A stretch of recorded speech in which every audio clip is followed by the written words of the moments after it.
Hello everyone. In today's lecture, we will discuss about total induced charge on the surface of the sphere.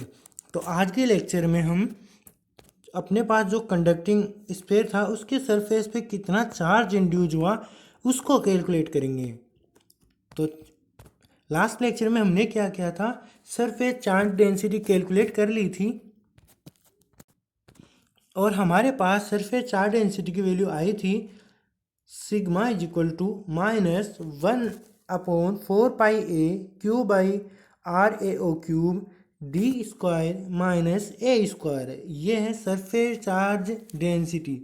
इस जो अपने पास sphere था उसकी surface के ऊपर कितनी चार्ज डेंसिटी है वो है ये सिग्मा। तो हम कैलकुलेट करने जा रहे हैं सरफेस के ऊपर टोटल इंड्यूस चार्ज। तो the total charge induce on the surface of the sphere is given by this is q prime which is induce charge. Total induce charge is equal to sigma ds। Sigma है charge density, surface charge density, ds is area element. ds है area element. कौन सा area element बात करते हैं, where ds is area of small ring on the surface of the sphere as given in the figure. तो हम क्या करते हैं, एक स्फीयर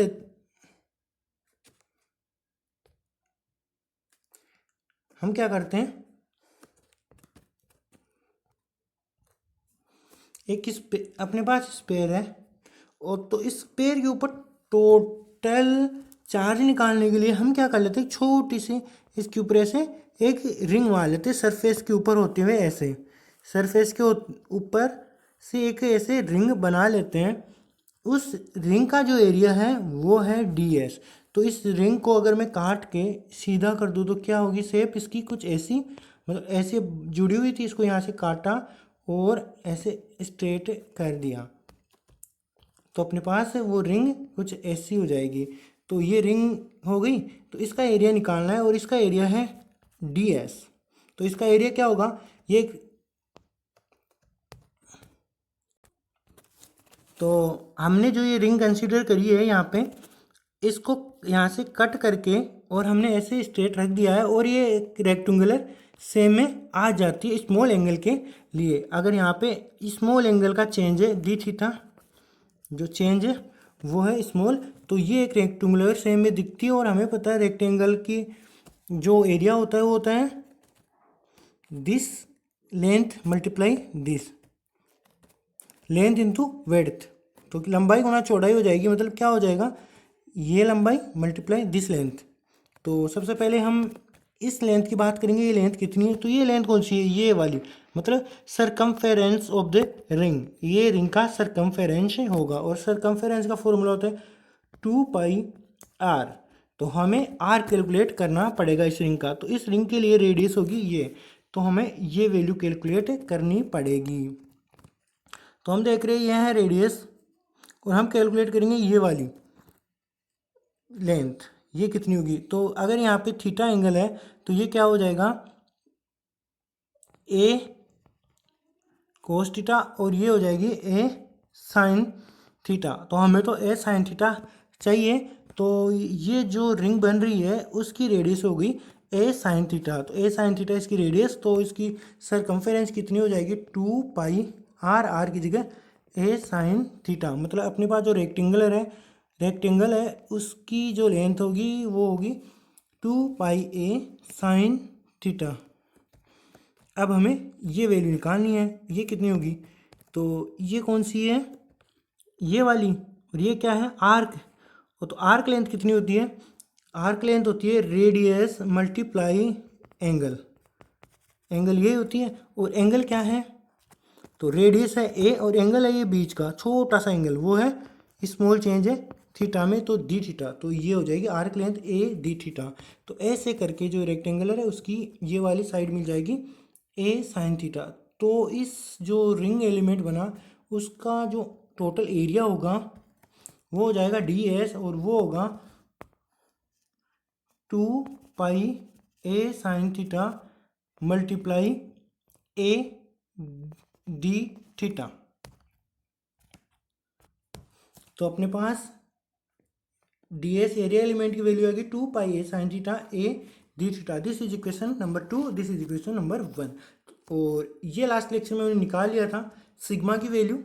अगर आपने लास्ट लेक्चर नहीं देखा तो आप आई बटन में और डिस्क्रिप्शन में दिए हुए लिंकों से आप वो पिछला लेक्चर देख सकते हैं। वहाँ पे पता चल जाएगा आपको सिग्मा की वैल्यू कैसे आई है। तो हम क्या करते हैं, अब सिग्मा डी एस की वैल्यू, दोनों की वैल्यू उठा के इक्वेशन नंबर 1 में रख देते हैं। और नेक्स्ट स्टेप क्या बन जाती है, अगर हम इन सब की वैल्यू पुट करते हैं तो हमारे पास नेक्स्ट अपने पास क्या था, सिग्मा डॉट डी एस ये था। तो सिग्मा की जगह ये वाली वैल्यू पुट करी, सेम ए थी यहाँ तक। डॉट डी एस की जगह ये डी एस की वैल्यू ये रख दी, और ये हो गई क्यू प्राइम की वैल्यू, यानी जो इंड्यूस चार्ज है उसकी वैल्यू ये आ गई। अब है हमारे लिए एक ही काम, इसको सोल्व करना है। चलिए इसको सोल्व करते हैं। 2 पाई ये गए 2 पाई, तो यहाँ रह जाएगा केवल 2, तो ये आ गया नीचे क्यू डी स्क्वायर माइनस ए स्क्वायर को बाहर ले लेते हैं, और ये यहाँ बाहर आ गया, और क्यू डी स्क्वायर माइनस ए स्क्वायर को बाहर लिया तो ये आ गया क्यू डी स्क्वायर माइनस ए स्क्वायर होता। लेकिन हमने जब इस माइनस को भी इसके अंदर ले लिया तो ये बन जाएगा A square minus D square. तो ये वाली स्टेप आ गई Q A square minus D square. और यहाँ से ये ए स्क्वायर और नीचे एक ए से ए कट जाएगा और एक ए ये रहा, तो ये रिमेनिंग ए यहाँ पे आ जाता है। फिर integration 0 to pi sine theta D theta, ये sine theta D theta A T जिट, और ये आर ए ओ क्यूब ये नीचे आ जाता है। ऐसे इक्वेशन नंबर 4 बन गई। और लास्ट लेक्चर में हमने बात करी थी आर ए ओ क्या है, आर ए ओ, ये लास्ट लेक्चर में इसकी वैल्यू की बात करी थी। ये था R A O, this is D, ये ए, और ये था आर ए ओ। और आर ए ओ की वैल्यू हमें पता थी क्या थी, A square plus D square minus 2 A D cos theta का होल रूट, मतलब 1/2 इसकी पावर में, ये वैल्यू थी आर ए ओ की। अगर इसकी स्क्वायर करेंगे तो इधर स्क्वायर इधर 1/2 कट जाएगा, और डिफ्रेंशिएट कर दिया इसको तो यहाँ क्या होगा, स्क्वायर है तो आगे 2 आर ए ओ, और आर ए ओ का हुआ डी आर ए ओ, और इसका जीरो और इसका हो जाएगा 2AD साइन थीटा, कोस का हुआ साइन थीटा का हुआ डी थीटा। और यहाँ से अगर हम sign theta D theta value निकाले तो 2 से 2 कट गया, क्या हो जाएगा R A O D R A O divide A D, ये डिवाइड में आ जाएगा ए डी, तो ये वैल्यू आ जाएगी साइन थीटा डी थीटा की। ये हो गई question number 5। Put the value of equation number 5 इन 4। तो इक्वेशन 4 में 5 की वैल्यू रख देते हैं। तो यहाँ तक ए टी जिट सेम आ गया, Q A square minus D square A D by 2। अब integration sign theta D theta की जगह रखना है ये इक्वेशन नंबर 5 से। तो साइन थीटा डी थीटा की जगह क्या आएगा, R A O D R A O by A D, और 1 आर ए ओ क्यूब, वो ए टी जिट ये आ गया। ये वैल्यू रखना कोई कॉम्प्लिकेटेड बात नहीं है। अब सबसे बड़ी बात यहाँ पे आ जाती है लिमिट, इंटीग्रेशन की जो लिमिट्स है वो चेंज करना। तो ये 0 से पाई है, उसको हमें आर ए ओ की टर्म में चेंज करना पड़ेगा, क्योंकि यहाँ पे इंटीग्रेशन अब हो रहा है डी आर ए ओ के रेस्पेक्ट में, ऊपर हो रहा था थीटा के रेस्पेक्ट में। तो थीटा की लिमिट को आर ए ओ की लिमिट में चेंज करना हमें पड़ेगा। तो सबसे पहले लोअर लिमिट की बात करें 0, तो यहाँ पे 0 रख दो, आर ए ओ की वैल्यू है ये, आर ए ओ की वैल्यू में थीटा की वैल्यू 0 रखो लोअर लिमिट के लिए। जब थीटा 0 रखते हैं तो ये क्या हो जाएगा कोस 0 यानी कि 1, तो ये क्या बन जाएगा A square minus plus D square minus 2AD, और ये क्या बन गया ये बन गया ए माइनस डी का होल स्क्वायर, आराम से हम इसको बोल सकते हैं।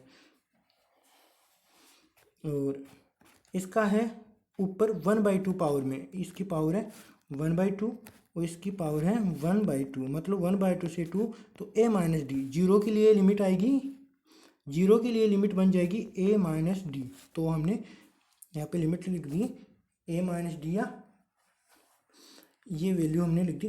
d बड़ा है तो हम क्या करते हैं, d को आगे लेके रखते हैं, d माइनस है, क्योंकि ये स्क्वायर है तो यहाँ पे d माइनस ए रखो या a माइनस डी कोई फर्क नहीं पड़ता, क्योंकि स्क्वायर है। तो बड़ा क्या है d, a है रेडियस, तो d बड़ा है तो क्या करेंगे d माइनस ए, क्योंकि इससे समझना आसान रहेगा। जब हम थीटा जीरो करते हैं मतलब यहाँ की बात कर रहे हैं और पॉइंट आ जाता है ये, और ये कौन सा पॉइंट होगा हमें आराम से पता है, d माइनस ए, क्योंकि ये दूरी तो है आर यू, तो ये हम बोल सकते हैं ये टोटल d है और ये है रेडियस a, तो ये रिमेनिंग डिस्टेंस हो जाएगी d माइनस ए। अब अपर लिमिट की बात करते हैं। अपर लिमिट है पाई। अगर हम एंगल की वैल्यू पाई रखते हैं तो पाई होगा ये हो गया पाई। तो हमें आर ए ओ कौन सा हो जाएगा, ये हो जाएगा आर ए ओ। अगर आर ए ओ को कैलकुलेट करना चाहिए तो आर ए ओ क्या होगा, ये तो हो गया डी, ये डी और ये होगी रेडियस ए, तो इसकी वैल्यू आ जाएगी डी प्लस ए या ए प्लस डी। तो हम क्या कर देंगे, डी प्लस ए रख देंगे अपर लिमिट में। ये तो गया डायग्राम से। अगर कैलकुलेट करना चाहें तो यहाँ थीटा की जगह हम क्या रखेंगे, पाई, और कोस पाई होता है -1, तो ये -1 और ये माइनस हो जाएगा प्लस, तो क्या बन जाएगी ए स्क्वायर प्लस डी स्क्वायर, और ये माइनस माइनस हो गया प्लस, तो ये हो जाएगा 2ad। यानी कहने का मतलब, और इसकी पावर में है 1/2, कहने का मतलब ये हुआ, ये बन गया d प्लस ए का होल स्क्वायर और इसकी पावर 1/2। क्या बना, ये बन गया ए डी प्लस ए, मैथमेटिकल आया डी प्लस ए। तो अपर लिमिट में हम रख देंगे यहाँ डी प्लस ए। अब इसको आगे सोल्व करते हैं। तो ये सब लिमिट्स रख दी। अब देखते हैं आर ए ओ से ए कट जाएगा, मतलब यहाँ आर ए ओ का स्क्वायर रह जाएगा, ए से एक ए कट जाएगा और यहाँ पे केवल डी रहेगा, डी को बाहर लेंगे तो 2d बन गया, और यहाँ डी आर ए ऊपर और नीचे आर ए ओ स्क्वायर। अब सीधी सी बात है, डी आर ए ओ के रेस्पेक्ट में 1/आर ए ओ स्क्वायर का हम इंटीग्रेट करना है, मतलब सेम सिचुएशन है, 1/x स्क्वायर का इंटीग्रेशन डी एक्स के रेस्पेक्ट में करना है। तो हमें जानते हैं इसका क्या होगा, इसका इंटीग्रेशन होगा -1/x, तो इसका इंटीग्रेशन होगा ये, तो 1/x, x की जगह क्या है यहाँ पे आर ए ओ, तो x की जगह आ गया आर ए ओ, लिमिट एटीजिट। अब आगे लिमिट रखते हैं, तो लिमिट रखते हैं, केवल लिमिट को सोल्व करें तो अपर लिमिट रखते हैं पहले। तो माइनस है, माइनस को तो ले लिया बाहर, ये आ गया माइनस लिया बाहर, और बाकी क्वांटिटी एटीजिट। और अब लिमिट रख रहे हैं हम, लिमिट पहले अपर लिमिट हो गई D plus A minus lower limit 1/d minus A, और ये वाला माइनस पहले से बाहर चले रहा है, तो इसके लिए कंफ्यूज मत होना कहाँ गया, तो ये वैल्यू रख दी। अब इसको सोल्व करते हैं आगे, इस ब्रैकेट को सोल्व करते हैं। तो एलसीएम क्या होगा, d plus A D minus A, हाँ अब d minus A minus D plus A, और एलसीएम आ गया था d प्लस ए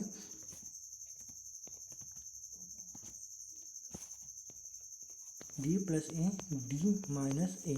तो यहाँ से इससे ये कट गया और ये हो गया माइनस का भी, ये माइनस बाहर है तो ये ए भी माइनस का हो जाएगा, तो माइनस 2a ऊपर आएगा -2a, और नीचे d plus A D minus A मतलब डी स्क्वायर माइनस ए स्क्वायर, तो ये आ गया डी स्क्वायर माइनस ए स्क्वायर, ये होगी लास्ट टर्म।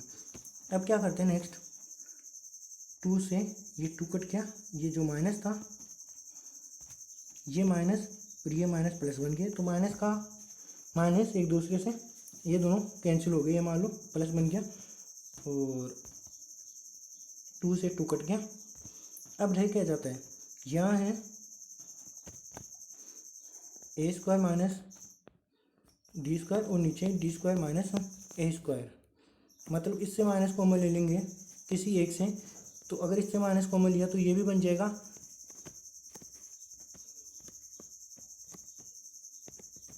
तो ये भी बन जाएगा A square minus D square, और आराम से काट सकते हैं, और एक माइनस बाहर आ गया तो ये दोनों कट जाएंगे, एक माइनस बाहर आ जाएगा, ये माइनस, इस माइनस पहले कर चुका, तो एक माइनस बाहर आ जाता है, ये वाला माइनस आ गया ये यहाँ पे, यहाँ बचा क्यू, ये बचा ए और ए डी, तो इसकी वैल्यू आ जाती है minus Q A by D. और इससे पहले हमने लेक्चर में कैलकुलेट किया था कि इमेज की वैल्यू केवल इतनी आती है minus Q A upon D, क्योंकि इमेज जब से हम इमेज चार्ज को पढ़ रहे हैं एक ही बात कर रहे हैं, जो इंड्यूस चार्ज था उसी को हम केवल सिंगल चार्ज से रिप्लेस कर रहे हैं।